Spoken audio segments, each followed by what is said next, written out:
Hello and welcome back, friends. If you're new around here, I'm Big Gatah. If you came looking for the sharpest tennis bets, you're right where you belong. We're covering Wimbledon, round 4, second day, going through the full draw, so we're going through everything. Make sure you hop into the comments and give me your best predictions and picks, and also make sure you check for the pinned comment as well to see what I'll be playing. And if you enjoyed these breakdowns, please make sure you give the video a like. If you want to get the picks as soon as I upload them, make sure you subscribe. And if you are feeling generous and you would like to donate, there's a link in the pinned comment below. And without further ado, we're going to continue on. But before we do that, thank you to all the new subscribers. We've made it to over 145, close to 150. Let's try and get to 200 before the month is over. Can we do it? Can we do it? Before we do that, or now that we've done that, let's see how we did yesterday and did today. Anyone get any winners? I made some money myself. I did tell you guys that Alcaraz versus Rublev would go to a fourth set. And if you're feeling risky, take it 3-1. I've sprinkled a little bit on 3-1 myself. It wasn't an official pick, but it was something to sprinkle. I was happy with that. We didn't get him to go under the projected games, but he still won. It is what it is, right? So, and then we have Taylor Fritz going against Thompson. Thompson retired in the second set, 3-0. The bet was voided, but it still counts as a win to me, right? He was smoking him. He didn't have much of an answer for Taylor Fritz, and I think that's what it really was that got him to call it quits. But nor here nor there. Let's get into day 2 of round 4. And starting off... Oh, wow. Give me just a second here.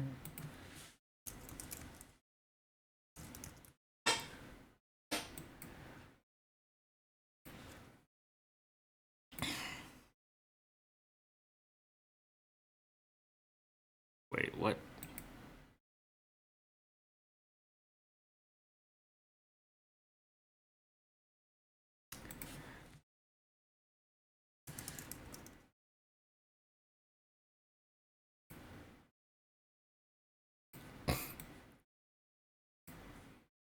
Slight little hiccup there. Apologies for that. All right, so it looks like the first match we have tomorrow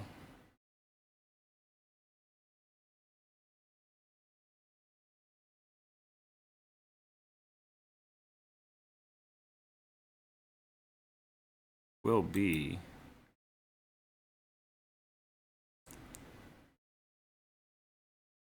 Alcaraz is playing Cam Norrie. That's the first match?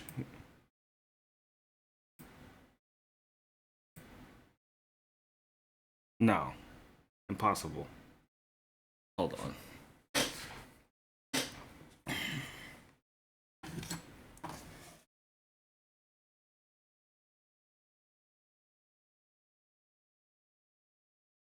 Okay, that's better.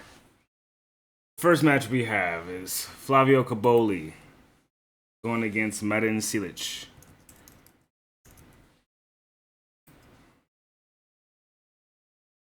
I say this in a few videos, but you know what it means when I say it at this point. Flavio Cobolli is still here. What are we going to say about this? Cobolli is still in the draw here. The dude is still in the mix. Like Twix. How did we get this? Anyways, we got these two. They've had a head-to-head history of about 2 matches so far. Cobolli has actually won in straight sets. Straight sets on the clay, though. And it was earlier this year, back in Roland Garros. Oh, man. The favorite is Cobolli. I think the buck stops here with Cilic. Cobolli went through Mensik in straight sets. So far, he hasn't dropped a single set. He's played 9 straight sets. Cobolli. That's fucking impressive.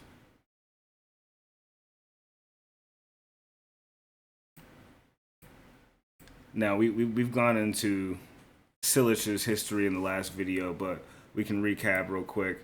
He is 9-1 this season. He's got a 97-37 record on the grass. He is a 72% winner on the grass across his career. He's 36 years old. He's going against Flavio Cobolli, another Italian. He's 23 years old. He's 9-9 on the grass his entire career. He's 5-2 this season. This is his best season on the grass to date. Does it stop here with the veteran on the grass? Somebody that has almost 100 wins on the grass. Does somebody with not even 10 stand a chance?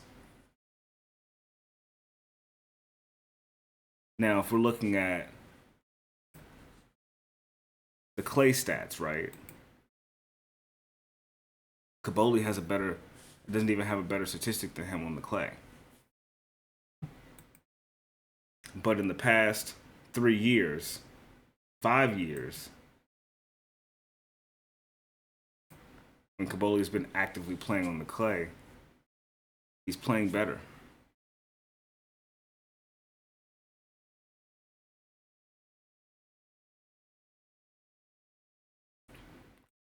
So far this season,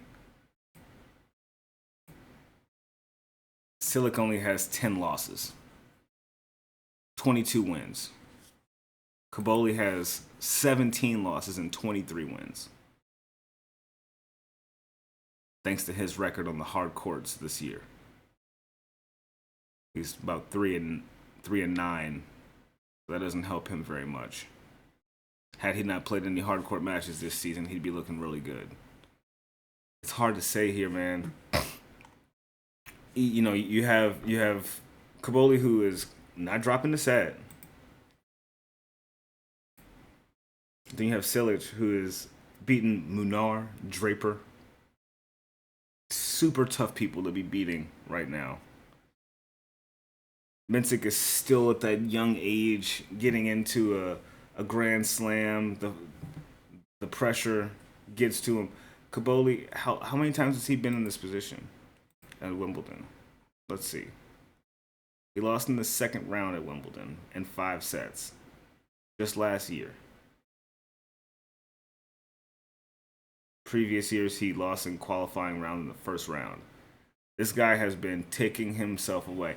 I fear that he's still climbing, you know? That's my only worry. But his season on the grass so far has been so good, bro. He lost to Fernley and Zverev. He beat El Chapo, Fonseca, Jack Jones, and Mensik. A pretty out of form El Chapo and really young guys on the grass this season. I don't know how that really wavers against a vet on the grass. He grinds hard, man. I really want to say Cobolli wins this, but Cilic has been doing. He already did the number for us before. This is a toughie. Like, honestly, I would say outright, the veteran gets it done here. But how much gas does he have left?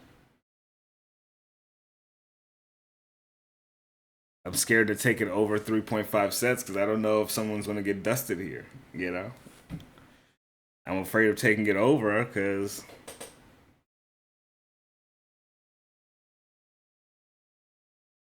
I'm afraid of taking it under 4.5 sets because I'm afraid it could go over. Like, it could really be either or. This is going to be a match that could be really short or really long. One of the sure things, let's see, the set spread we have.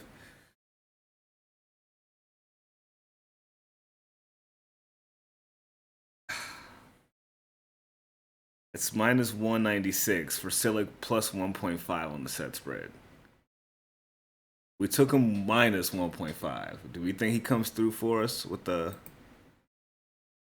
plus 1.5? We'll have to see there. Okay. Moving right along. Oh, sorry. We have Alex de Minaur going against Novak Djokovic. Should be a fun one to see, huh? A lot of athleticism going on in this match, most likely.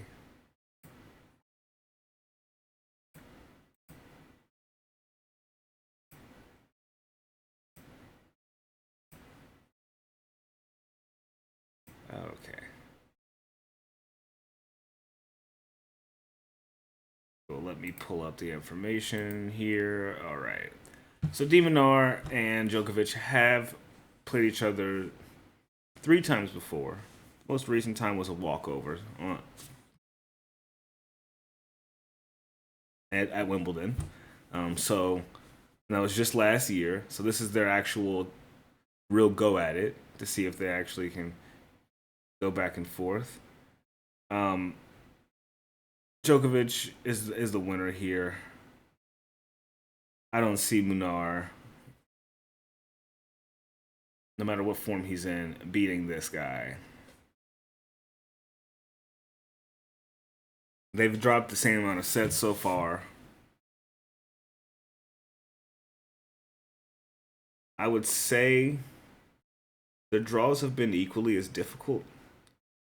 But like Dan Evans for Djokovic was the same um, as RCB for de Minaur.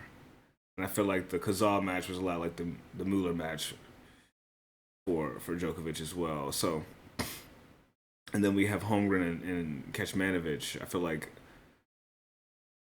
those were kind of similar matchups, like for superstar versus the other person.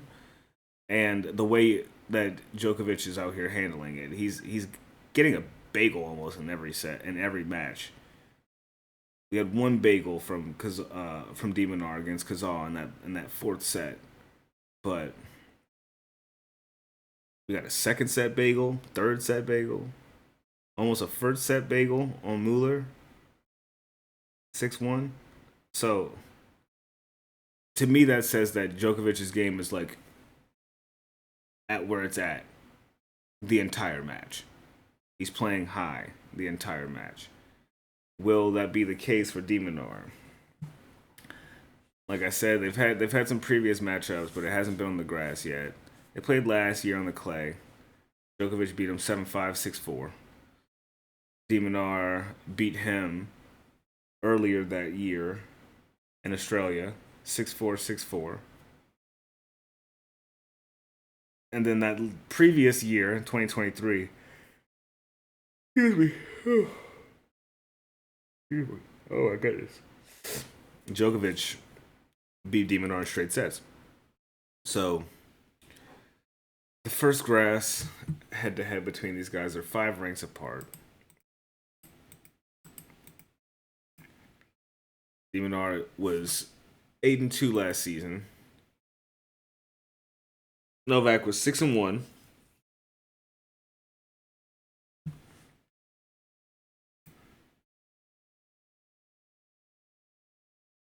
So far this season, Novak is 3-0. De Minaur is 3-1. So just some basic history on de Minaur on the grass, since we haven't talked about that yet. He did win the final back in Den Bosch last year. He beat Korda, Humbert, Raonic, and Bergs. Never dropped a set the entire tournament. Pretty decent indicator that he's pretty decent on the grass, right? And then he made it to the semis, or he made it to the final in Queens Club against Alcaraz back in 2023, lost in straights. But when it comes to Wimbledon, man, he doesn't make it that far. This is usually where he gets cut. That fourth round is the furthest that we've seen him go.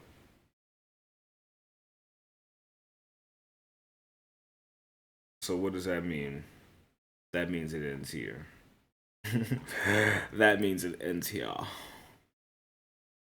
So let me look at Djokovic, right? Djokovic only takes place in London. All he does is do Wimbledon.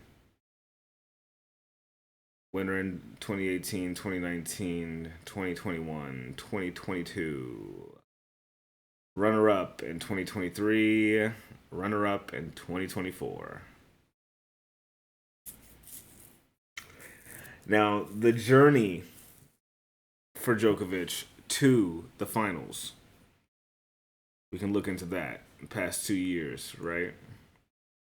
He dropped 2 sets on his entire trip to the final, given the Minaur walkover that we spoke about earlier. And then 2023, again, he dropped 2 sets the entire time up until the final.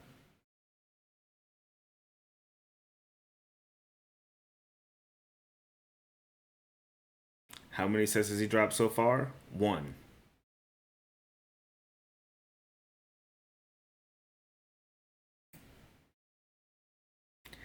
It's some certified smoke, and it'd be some exciting stuff to watch to get Djokovic to win in straight sets. It's plus 110. It's plus 110. The set spread, Minaur to win a set is minus 166.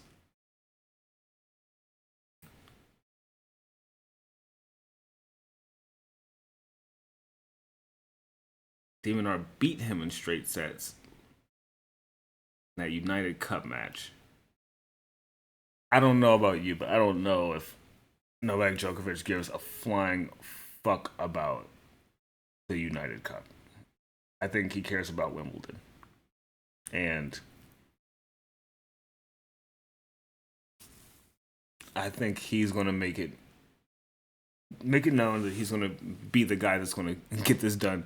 I don't know how much tolerance he's going to be giving Minaur. That's the only thing. If he's like, man, fuck this kid, I'm trying to get up to the finals and get this over with, get my 25th title and call it a day, then it's going to go in straight sets for sure.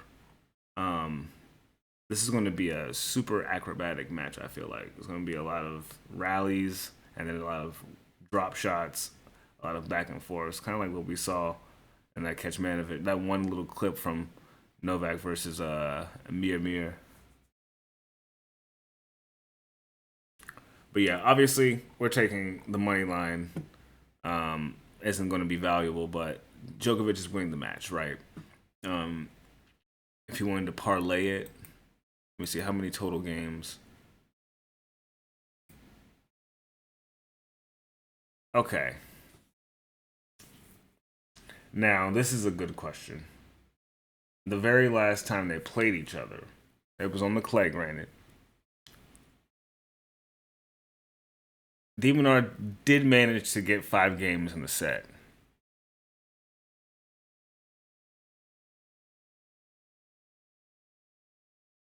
He did manage to get 5 games in the set. Now we made this mistake with the Alcaraz and Rublev match. Both of those guys went over on both of their games, right? And I was like, which one would happen? Both of them happened. Djokovic here.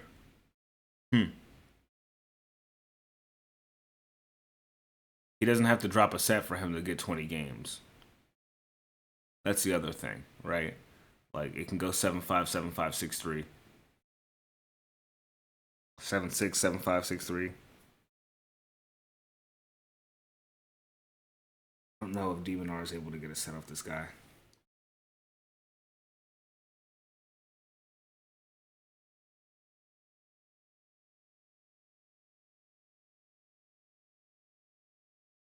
If you wanted to be like super safe, a parlay piece for this would be under 5 sets. It's minus 550. We were like looking for some quick little thing like that. Both players to win a set which means that someone wins in straights. Match and both players win a set.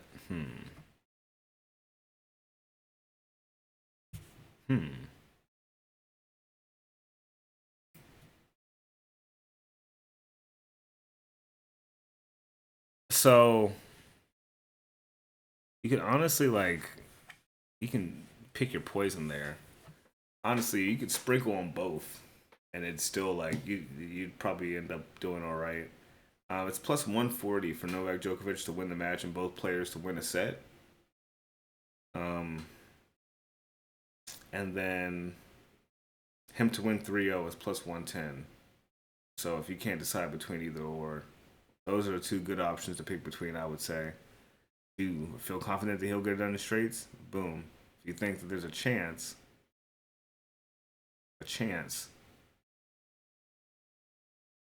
that Dimitrov gets a set, and he can end with this bet, Novak wins the match and both players win a set, he could win 2 sets in that one and it still doesn't matter. It's not a spread. So kind of covers some ground there. Just a bit, nothing too crazy. All right, and for this match, I guess you would have to just check the pin comment. Make sure you guys get a good look at the pin comment, like throughout the day. Like, just make sure you check it before you go to sleep to make sure it's the same picks. Because sometimes I decide to update them, and if that isn't working for people, let me know. I can start commenting extra plays in the comments, but I'd rather just have official picks, and if I don't like the ones I have and update them, then that's kind of the way I'd rather go about it. But I'm a diplomatic person, so if people have opinions, let me know. All right, so we have 2 more matches left. We're going to hop into our superstar, Ben Shelton.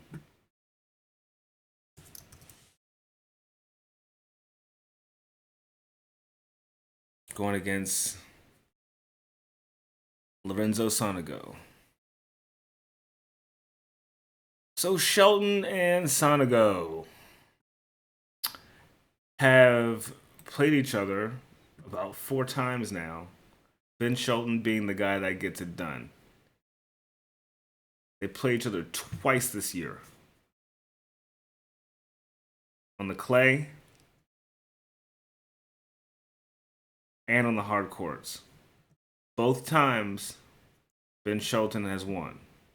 He beat Sonego in a 5-setter in Roland Garros, and then he beat him in 4 sets in the Australian Open. Last time Sonego beat him was about 2 years ago in Roland Garros. So Shelton got his get back.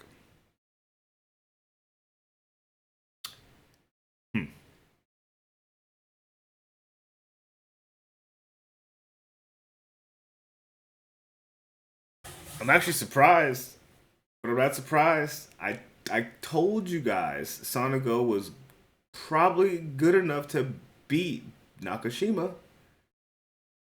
Not probably. I was like, don't be surprised if that dude wins that match. Don't touch it. That boy could win that match. He is a pit bull. He play like a pit bull. And I don't know if Nakashima gonna be ready for that on the grass, and he was not ready for it fully because he ended up losing in what? A 5-setter with 4 tie breaks. Talk about grit, boy. Super tough match. And then he won in 4 sets against Basilashvili. Then Fadia, he beat in straight sets, right? And then we have Ben Shelton, who hasn't dropped a single fucking set because he's like that. He beat Martin Fucsovics, Rinky Hijikata, Alex Bolt, all in the same fashion. The only thing here is that there's always been a set where he gets a few more games in, and it's always in that second set. He ends up winning 7 games in that second set. So he comes in hot in that first one, and then drops a little bit in that second set.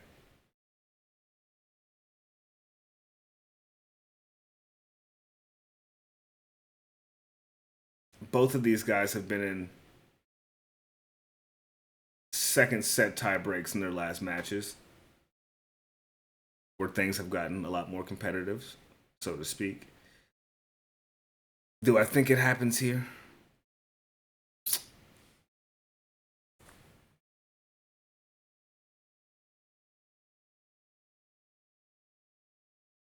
Do I think it happens here?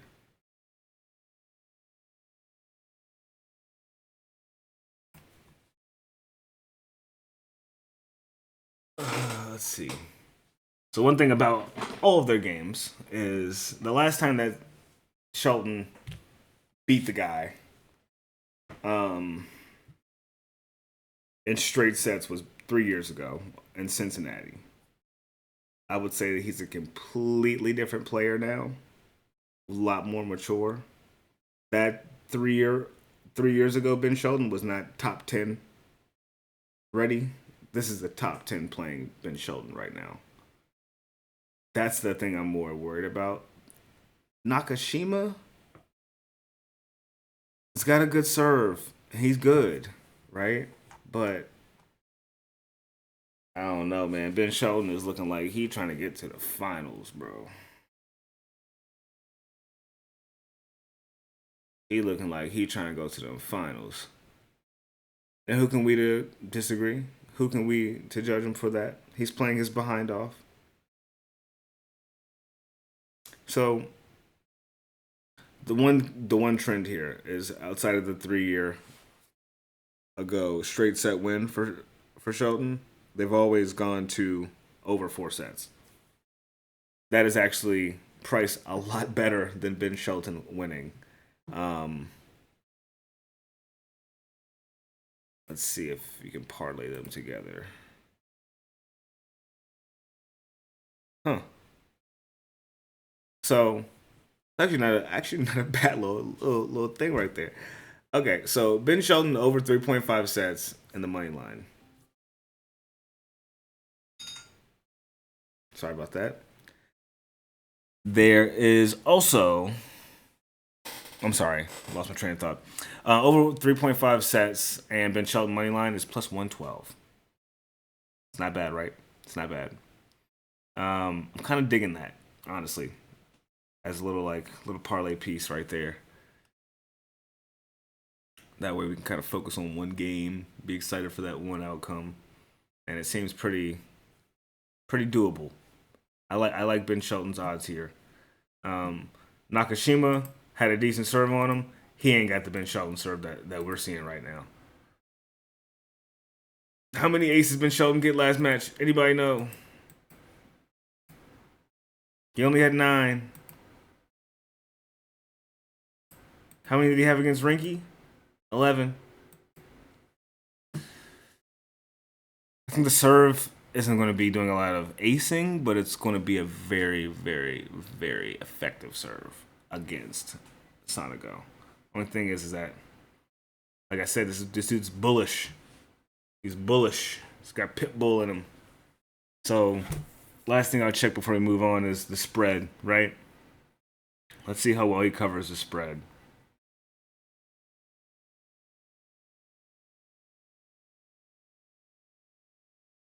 Plus 4.5.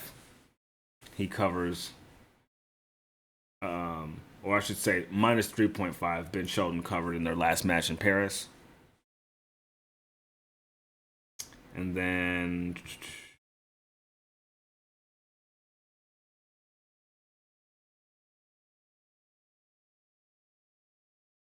he covers the plus 3.5 in Melbourne. So you know what that means. You know what that means. If they have it, we gun for it. The plus 5.5. That's another little one you could take in there for another separate parlay piece. The three of those together is plus 204. Over 3.5 sets, Ben Shelton's money line and Sonego plus 5.5 on the spread. If it happens, you heard it here first, okay? You heard it here first, okay? All right. Now moving on to our last match of the day tomorrow. Should be an interesting one to say the very least. I'm just grinning thinking about it. We have Yannick Sinner going against the injury prone Grigor Dimitrov, who has been playing very well so far this season. Yannick Sinner is minus 4,000 to win this match. The set spread at. Oh my god. All right, we'll get into that in a second. We'll get into that in a second. Oh, goodness.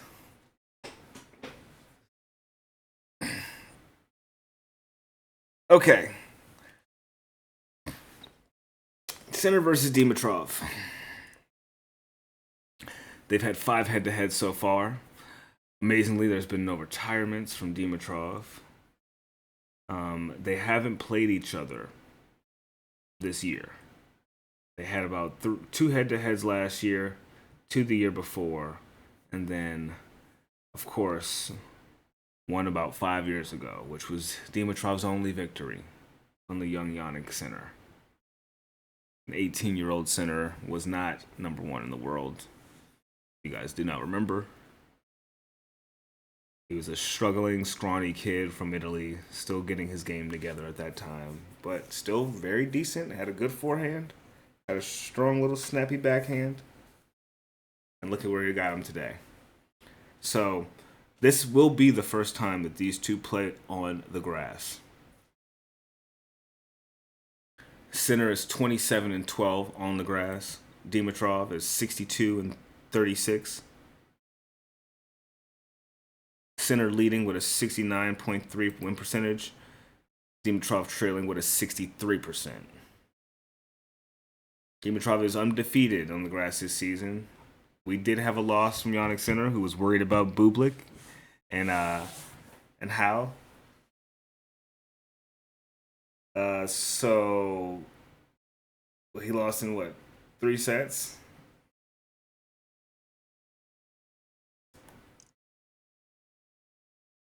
Other than that, he's been winning in straight sets ever since then. Other than losing those 2 sets to Bublik, he's been on a smooth, cool coast with stupid spreads and a very nice draw he's been dealt with in this tournament. I think they wanted to give him a little bit of grace since he's been getting. I don't know. I guess they want him to get to the top easily to have a good show. I don't know, because his draw has been, I would say, probably the easiest out of everybody else's. Granted, the other top seeds are gone, and you would have expected them to still be here. But even with those guys gone, they weren't much of an issue for him, for Sinner. So Luca Nardi, Alex Vukic, and Pedro Martinez all gone with an almost bageled set in every match, with at least 2 6-1 sets in his past 2 matches. So that's a plus 10 spread, a minus 10 spread right there. All right. So last time they played each other, last 4 times they played each other, Yannick Sinner took the dub. Roland Garros, straight sets. 6-2, 6-4, 7-6. Miami, 6-3, 6-1. And then 2 years prior, in Beijing and in Miami again, 6-4, 3-6, Dimitrov, 6-2, Sinner.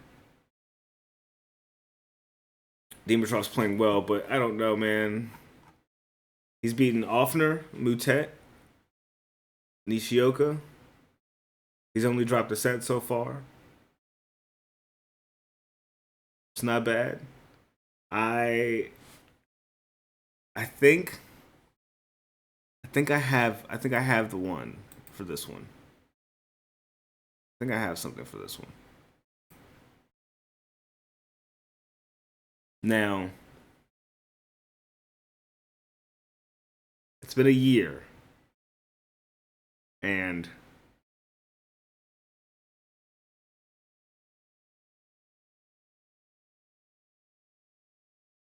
we can take the set spread for Yannick Sinner, but we don't know how much. I don't think there's much money in that.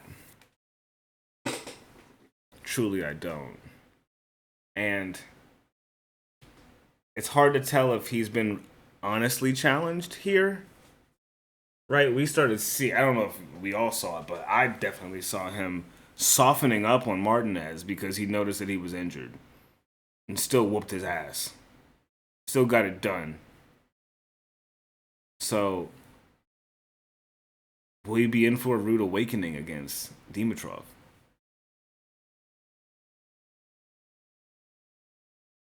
What do we think? If we do think that he has a rude awakening, Dimitrov can at least get 5 games in the set, right? At least one. If he does that,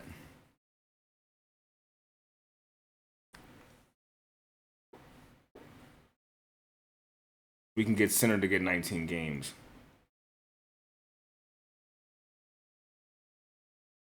And I want to see how much that is.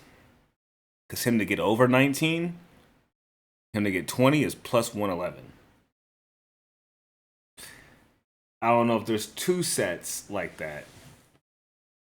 It's hard to tell how high his level is when he's been playing against these people he's been playing against, you know?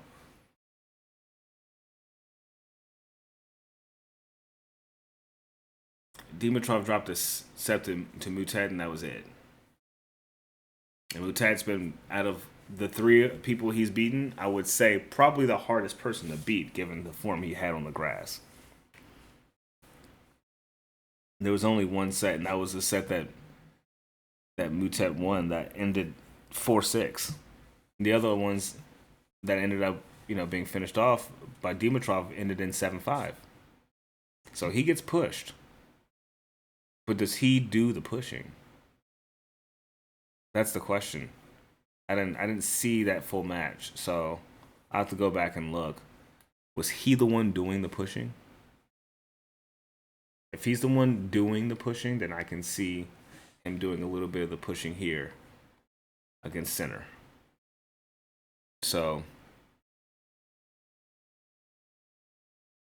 the plus 116 is kind of like I'm side eyeing it right now, but I'm liking what I'm seeing, honestly. Ugh, my eyes are irritated. Give me. Ugh. Watching too much tennis. It's never enough, though.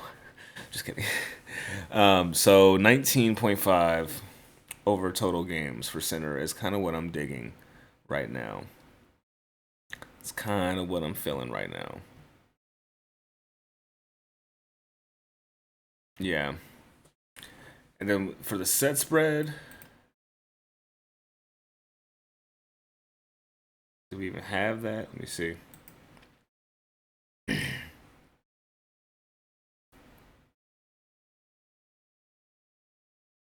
Dimitrov to get a set is plus 135. I don't think he gets a set. I really don't think he gets a set, dude. Is that crazy? I just think he gets like a few games more than the other people that have been. That's the hard thing, though. No one's gotten more than 4 games against Yannick Sinner, and that was just in the first set he played in Wimbledon. After that first set he played in Wimbledon, no one's gotten past 3 games in a set against him. That's like fucking scary. So what is okay? Let's check out the spreads then. Right.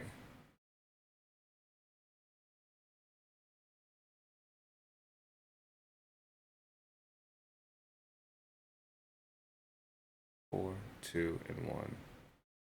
He beat him by 7 games last time they played in Roland Garros.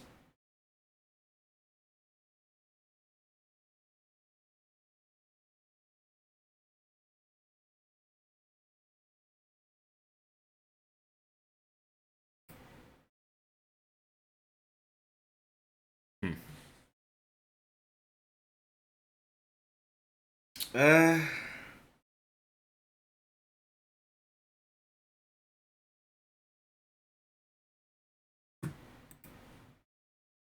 let's see. How many total games?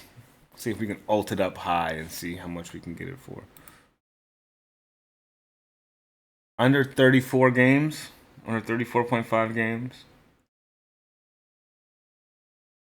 Are we going to get the same thing we got today with Rublev and Alcaraz? Is it the same type of matchup? Like, is it? Do we just have two guys that are really good in form right now, and like, it might be a little bit of a battle, or is Center just unbreakable? Is he just not being? Is he just not able to be defeated right now? Is he where I think he was supposed to be in the last two Grand Slams this year?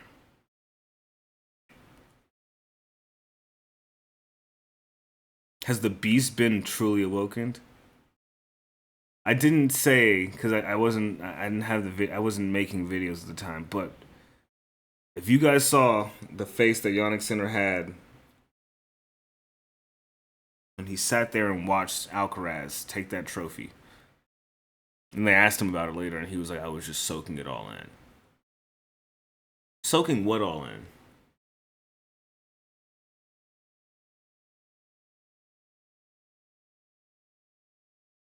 The fact that you're not going to be in this position ever again. The fact that you refuse, maybe, to get beaten like this again. This can people like him, number one in the world, they get pushed to lengths that would have you playing like this right now. He's looking like he's in Terminator mode. So I mean, I'm not trying to build a narrative around that, but it it just looks like after that loss to Alcaraz, who has still been on a winning streak, he loses. He gets on the grass, plays against Bublik, one of the biggest jokesters on tour, and then loses. He probably is like, who the fuck? Nah, they about to stop playing with me. I'm number one in the world. They about to stop playing with me, and I'm about to show them why. So under 34.5 games. Let's count up how many games are in his previous matches, starting with Nardi. 10, 9, 19 plus 6, 25. Okay, 25 total games against Nardi. And then we have 14 and 9. That's 23. Okay, against Vukic. So yeah, 23 games against Vukic and Martinez.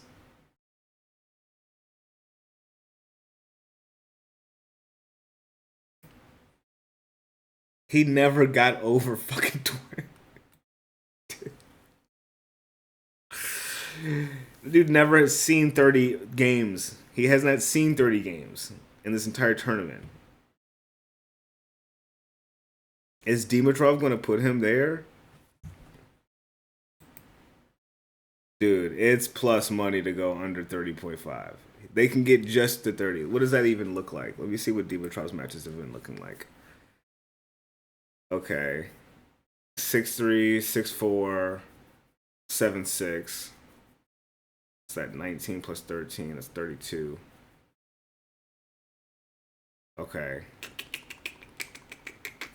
So under 32.5 is what? Minus 140?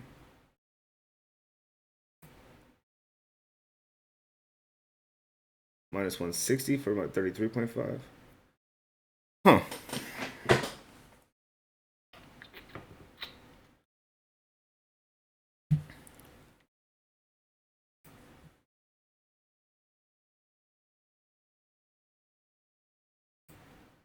Dimitrov to win over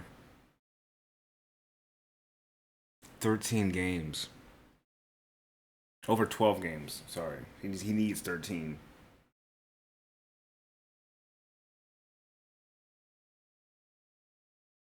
That's like a tie break and then him losing like 6-3, 6-4.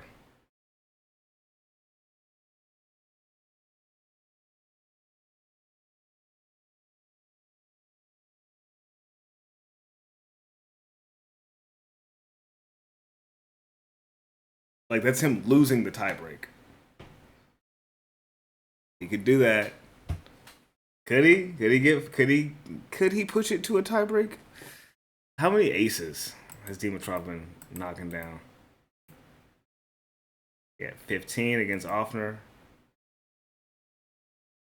11 against Mute. Okay, yeah. So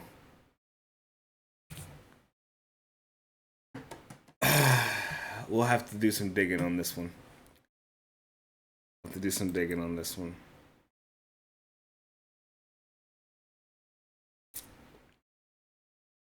Over 31.5 total games. Truly a head scratcher here. If you're looking for the value in this match, which I will find it. I will find it. There's a few things that popped out here and there, but it going over 3.5 sets, I don't see that happening.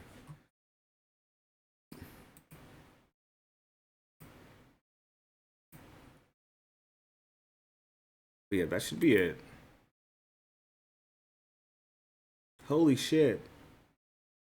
This is a 45-minute video. 47 right now. Jesus. Sorry, guys. It took so long. I was making sure I was getting deep into it for you guys, I guess. All right. I'll put into the pinned comment what I'm playing, and I'll catch you guys. Catch you guys in the next one. Don't forget to pop into the pinned comments below and see what the plays are. Give me some time, please.